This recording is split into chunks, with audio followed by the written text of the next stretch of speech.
Nice. Isa lang yung maliligtas sa nomination. So pag natalo, lahat nominado. Oh, What?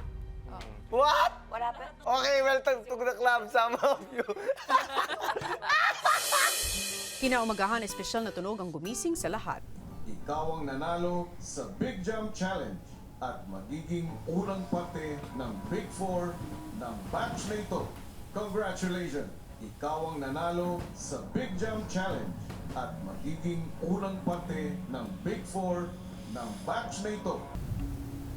Yun yung Big Jump. Morning, boy.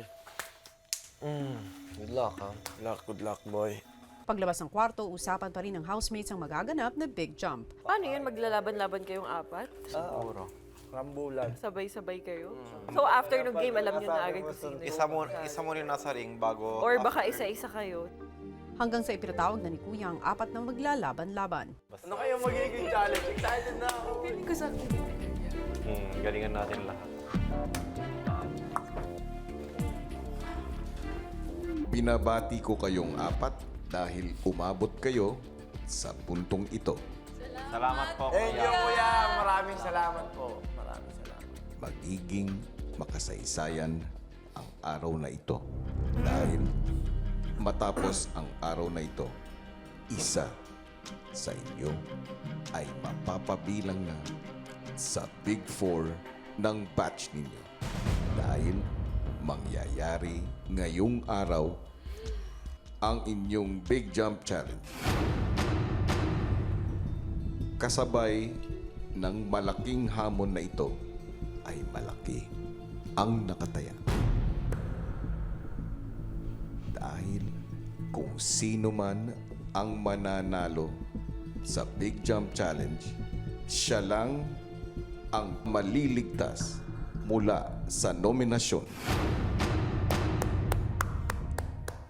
Ibig sabihin, ang tatlong matatalo ay mapapabilang din sa listahan ng mga nominado.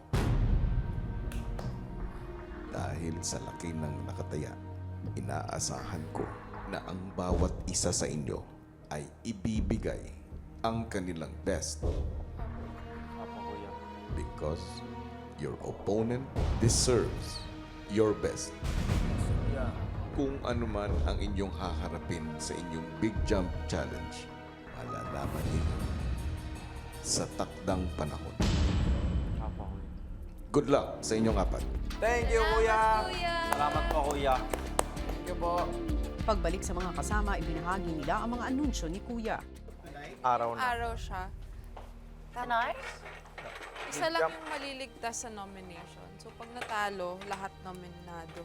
Oh, what? What happened? Okay, welcome to the club, some of you.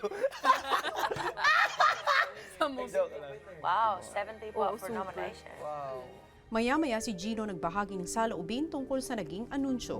So happy pa naman yesterday. Sabi, oh, at least ligtas siya. Tapos, happy lang whoever wins kasi safe naman lahat.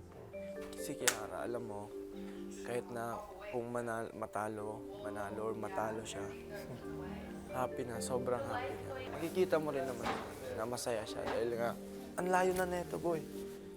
Yan ka kasi, boy, nakakakalbo yan. Pag marami kang iniisip, makakakalbo ka, stress yung isip mo malapit sa buhok mo.